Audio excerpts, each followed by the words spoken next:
안녕하십니까, 정재훈입니다. 2019년 12월 12일 장전 시황입니다.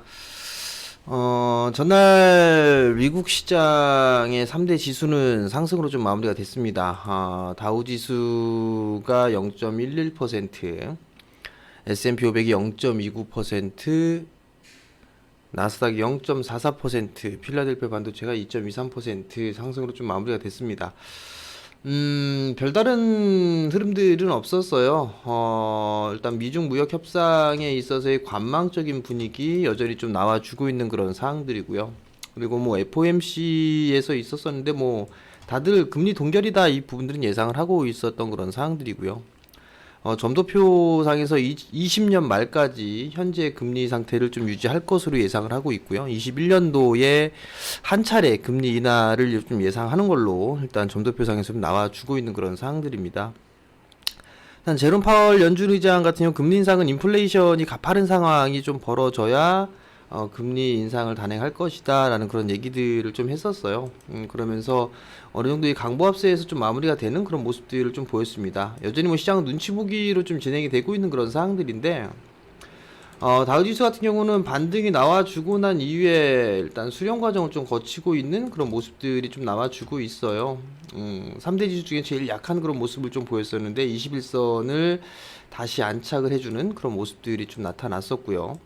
S&P 500 같은 경우는 뭐 거의 신고가 부근까지도 올라와주는 그런 모습들을 좀 보였습니다. 오늘도 0.3% 가까이 좀 상승을 하면서 마무리가 됐고요. 나스닥 시장 같은 경우는 S&P 500과 비슷하게 고점 거저까지도 올라주는 그런 모습들을 좀 보였습니다.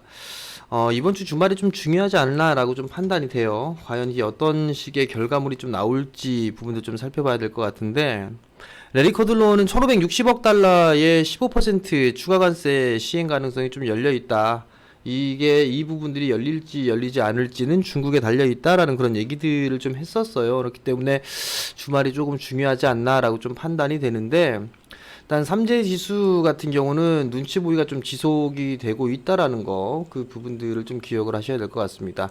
필라델피아 반도체 지수가 급등이 좀 나오면서 신고가를 다시 한번 갈아치우는 그런 모습들을 좀 보였습니다. 그렇기 때문에 금일 IT 섹터들의 흐름들이 그나마 좀 양호하지 않을까라고 좀 판단이 됩니다.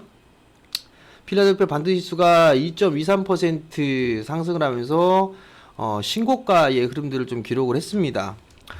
마이크론 테크놀로지의 주가도 3.79% 상승으로 좀 마무리가 됐고요. 어플라이드 워티리얼즈 같은 경우도 4.27% 상승을 좀 해주면서 장비사들의 탄력이 좀 강해지는 그런 모습들이 좀 보였는데, 21년도에 다시 한번 빅사이클이 좀 도래가 될 것이다 라는 그런 전망들이 좀 나오고 있는 그런 상황들이에요. 그러면서 시장에 있어서 이 IT 섹터들의 강세는 좀 더 이어질 가능성이 많다, 뭐 이런 얘기들이 좀 나와주고 있는 그런 상황들이에요. 그러면서 IT 쪽 섹터에 여전히 좀 관심을 가져야 된다, 뭐 이런 얘기들이 좀 나오고 있는 그런 상황들입니다. 국내 시장으로 돌아와서 한국 야간 선물 같은 경우는 0.61% 상승으로 마무리가 됐어요. 전날 이 야간 선물 시장에서 개인 쪽에서 좀 매도가 많이 나왔었고, 그 부분들을 외국인 쪽에서 좀 매수를 해주는, 그리고 장 막판에 끌어올리는 그런 모습들이 좀 나타났는데, 282.45포인트에서 좀 마무리가 되는 그런 모습들이에요. 일단 시장은 갭상승 출발을 할 것으로 좀 예상이 됩니다. 근데 이제 오늘 동시만기의 흐름들을 좀 보게 되면 삼성전자와 코스피 시장이 좀 동행하는 그런 모습들을 좀 보여주죠. 코스피 시장 같은 경우 21선 아직까지 안착은 못했습니다.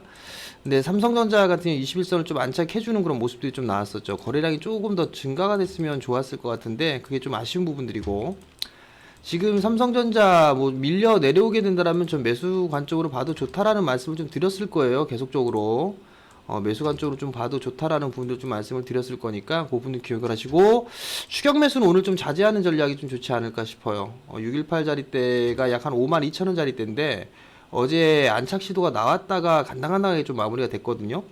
갭상승 출발을 하게 된다라면 전고점 돌파 시도가 나올 듯 하는 부분들인데, 어찌됐든 간에 주말에 결과가 좀 나오잖아요. 무역 협상 관련해서. 추가 관세를 할지 안 할지. 제가 봤을 땐 좀 미루지 않을까. 관세는 좀 그대로 유지한 상태에서 협상을 좀 이뤄가지 않을까. 뭐 그런 생각을 좀 하고 있는데 어떻게 될지는 좀 뚜껑을 열어봐야 될 것 같고요. 만약에 갭상승 출발을 하게 된다라면 따라 들어가는 전략은 조금 부담스러워요, 사실. 그러니까 그 부분도 좀 기억을 하시면 좋을 것 같고요. 지수나 이런 부분들을 놓고 봤을 때도 지수상으로는 2110포인트 이 자리대가 일단 저항이긴 한데 절반 자리대의 되돌림 자리대 그 부분들은 어제 2110포인트 정도까지는 일단 올라왔어요. 그렇기 때문에 618 자리대가 2120포인트 자리대 얼추 올라가게 된다라면 2130 20포인트대에서 30포인트대 이 정도까지는 저항 자리대로 좀 보이지 않을까라고 좀 판단이 되거든요. 그러게 되면 여기에서 다이렉트로 움직이는 것보다는 눌러주는 그런 모양새들이 좀 나와줘야 돼요. 그렇기 때문에 추격 매수는 좀 자제하자라는 말씀을 좀 드려보도록 하겠습니다. 동시만길 같은 경우는 양호하게 좀 진행될 것 같아요. 크게 흐름들이 나오거나 할 것까지는 않아요. 보니까 외국인 쪽 같은 경우는 상방 쪽으로 갈수록 수익 구조가 크게 나오고 있고 증권단 같은 경우는 하방 쪽으로 좀 베팅을 해 놓고 있는 그런 상황들이에요. 결국 외국인과 기관들의 싸움이 아닐까라고 좀 판단이 되는데 이 부분들은 좀 기억을 하고 보시면 좋을 것 같고요. 아마 변동성이 좀 나오지 않을까라고 좀 판단이 됩니다. 그 부분도 좀 기억을 하시면 좋을 것 같고 어찌됐든 간에 시장은 좀 양호한 흐름들이 좀 나오고 있고 12월 달 같은 경우는 거래소 시장보다 코스닥 시장이 좀 더 유리한 그런 부분들이 좀 많이 있어요.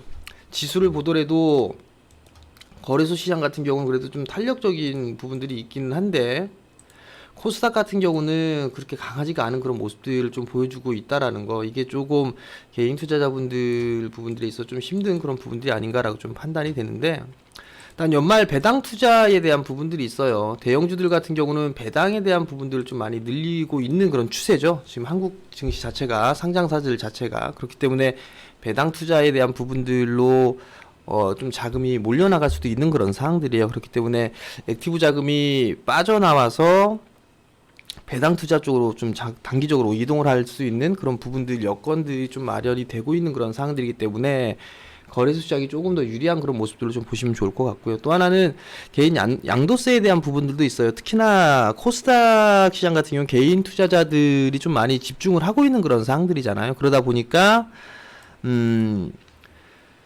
변동성이 좀 큰 그런 부분들이 좀 나오지 않나라고 좀 판단이 됩니다. 여전히 추격 매수는 좀 자제하는 그런 전략이 좀 좋을 것 같고요.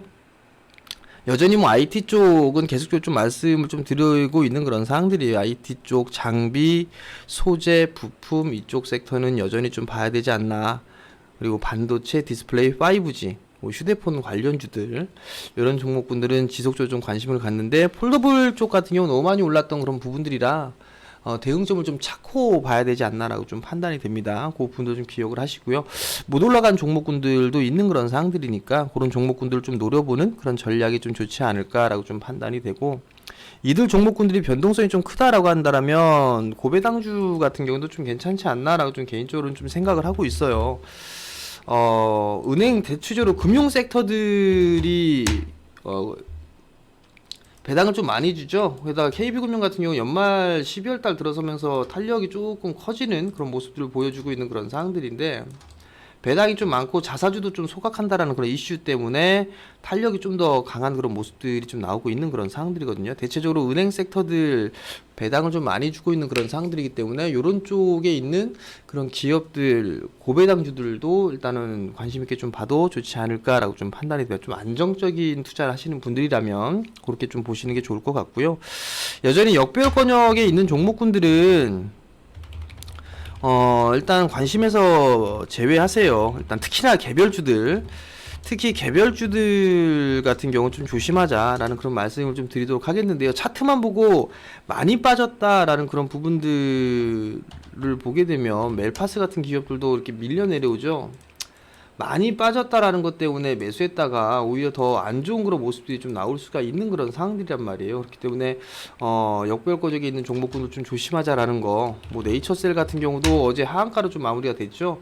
올라갔다가 많이 빠지고 난 상태에서 올라갔다가 두들겨 맞는 케이스들도 좀 많이 있단 말이에요. 어떻게 보면 기술적인 흐름상으로만 보게 되면 아 저점 자리대를 좀 지지를 해주겠구나 그러한 부분들 때문에 매수를 하신 분들이 좀 많았을 거란 말이에요. 21선도 뚫어 놓고 가고 있으니까. 그러면 전날 대비해서 거래량도 300% 이상 증가를 해주는 모습이니까 따라 들어가신 부분들도 있을 거란 말이에요. 근데 장 시작을 하고 난 이후에 개파락 출발하게 된다면 대응을 못 한단 말이죠. 반등이 나와줬을 때 매도를 하고 나왔어야 되는데 차트 기술적인 흐름상으로만 놓고 봤을 때의 종목군들 같은 경우는 좀 조심하자, 리스크 관리 자리대를 잡고 보자라는 게 중요하지 않을까라고 좀 판단이 되고요. 연초가 되게 되면 뭐 제약바이오 쪽 섹터 종목군들 흐름들이 나올 거예요. 나올 건데 과거에서처럼 막 모든 종목군이 다 움직이거나 막 그러지는 않을 것 같아요. 최근 시장을 보면. 그렇기 때문에 뭔가 재료가 있고 모멘텀거리가 있는 종목군들로 좀 압축을 해서 보는 전략이 좀 좋지 않나라고 좀 판단이 되니까 그 점 좀 참고를 하시고 차트만 놓고 너무 봐도 안 된다라는 거. 만약에 차트를 놓고 본다라면 그 리스크 관리를 어디에서 할 건가, 손절은 어디에서 할 건가 그 부분들 좀 기억을 하셨으면 좋겠고요. 주식은 개인 투자자분들이 한 방향만 생각을 해요. 올라갈 것만 생각을 하시는데 빠질 것도 같이 생각을 하셔야 됩니다. 어디에서 손절을 할지, 그러면 올라가게 되면 어디에서 차익을 할지 그 부분들을 정해 놓고 보시는 전략이 좀 좋지 않나라고 좀 판단이 되니까 그 점 좀 참고를 하시고 오늘도 성공 투자하시고요. 저는 내일 장전 시황에 다시 뵙도록 하겠습니다. 성공 투자하십시오.